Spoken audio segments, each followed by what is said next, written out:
La saison d'herbe 2025 est lancée.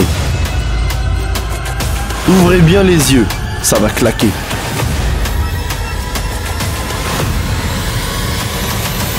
Sept chantiers dans la même vidéo.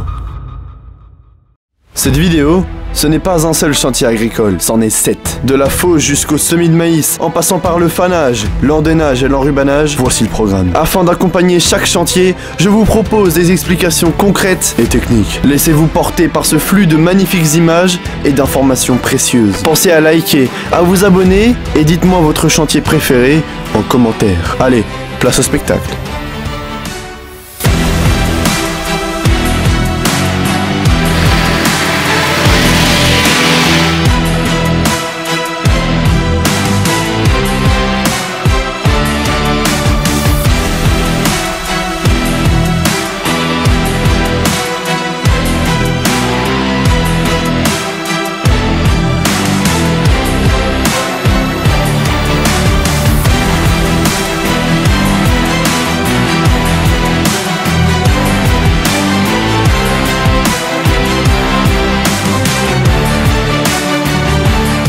Pourquoi cette fauche est-elle si cruciale? D'abord, pour refaire les stocks de fourrage après l'hiver. Avril, c'est le bon moment, il faut produire. Mais aussi pour détruire les couverts d'hiver et préparer les futures cultures. Les couverts, ils ont nourri le sol tout l'hiver et offrent à présent du fourrage en plus pour l'agriculteur. Résultat, les stocks sont refaits, le sol est vivant et les parcelles sont prêtes pour les cultures de printemps.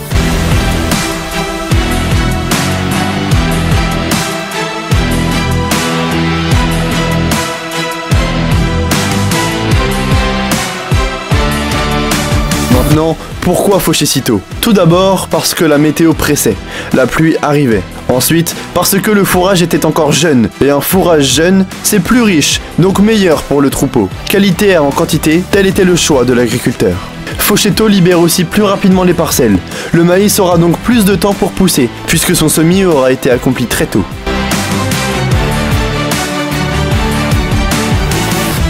On enchaîne directement avec le fanage.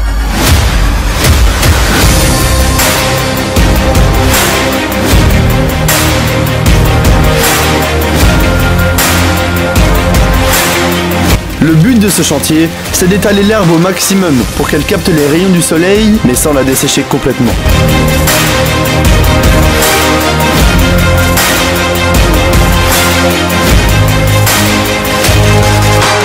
Pourquoi?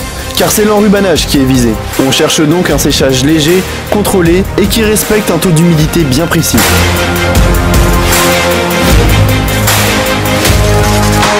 Côté matériel, il s'agit encore d'un Valtra Black, cette fois attelé à un ratofaneur Fella à 4 toupies.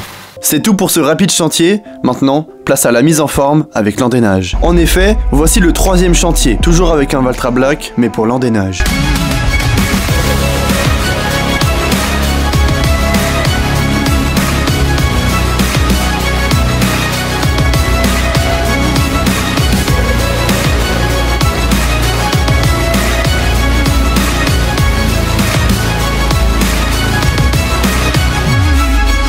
Mais l'endainage, à quoi ça sert? C'est simple, une fois le taux d'humidité recherché atteint, il ne faut pas laisser le fourrage étalé. Au contraire, il faut le regrouper en andin afin que la presse qui viendra l'enrubaner puisse travailler.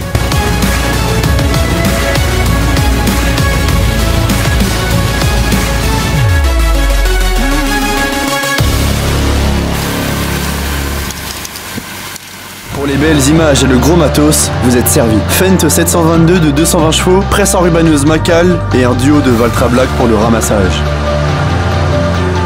Bref, du lourd, 2 chantiers en un, bon visionnage.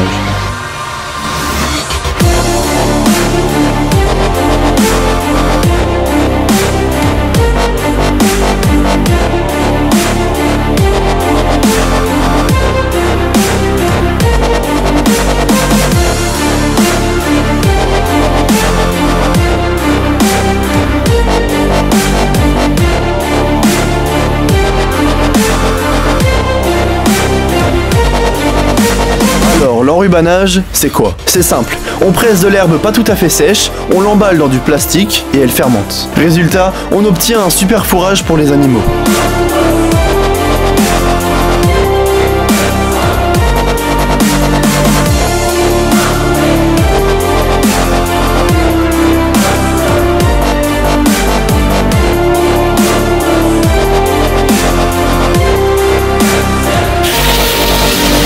L'ensilage et enrubanage, est-ce pareil? Pas vraiment. L'ensilage, c'est de l'herbe plus humide, entre 30 et 40% de matière sèche, qui nécessite du gros matos pour des gros volumes. L'enrubanage, c'est de l'herbe plus sèche, 45 et 60% de matière sèche, qui nécessite un simple tracteur et une presse enrubaneuse. Bref, l'ensilage c'est pour les grosses fermes, et l'enrubanage c'est parfait pour les petites fermes, notamment grâce à son stockage facile et peu encombrant.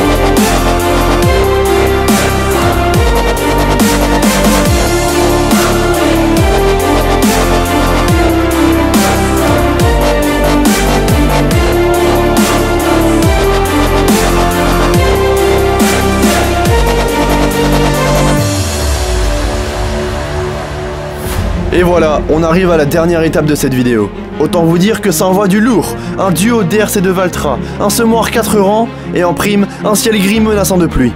Tout d'abord, comment marche un semoir comme celui-là? Premièrement, intervient un distributeur d'engrais qui ouvre la ligne de semis et y dépose les billes d'engrais.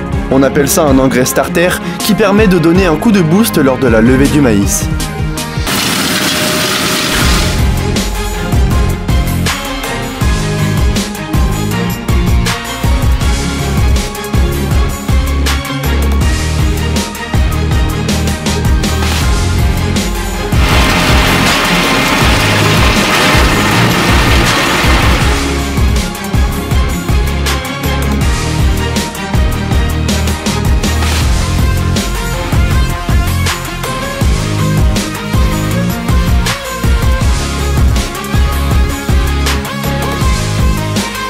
Ensuite, un disque spécial entre en jeu. Ce disque, il dépose chaque graine de maïs une à une dans la ligne de semis, au même endroit où l'engrais a été préalablement déposé.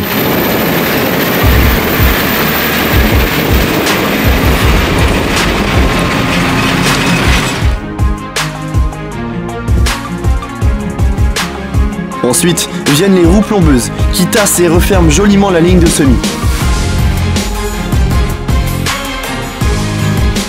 Tout l'ensemble de semis est relié à une herse rotative, histoire d'avoir un sol hyper fin, bien émietté, parfait pour la levée.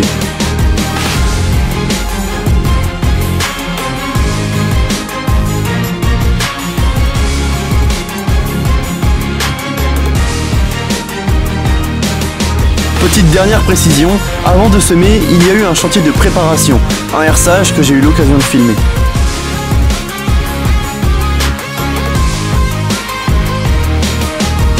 Voilà, on arrive à la fin de cette grande aventure agricole. Si elle vous a appris des choses ou simplement fait plaisir, pensez à laisser un pouce bleu et à vous abonner pour ne rien rater. Du très lourd arrive prochainement. Aussi, dites-moi en commentaire votre chantier préféré. Merci d'avoir regardé jusqu'au bout, portez-vous bien et à très vite sur la chaîne.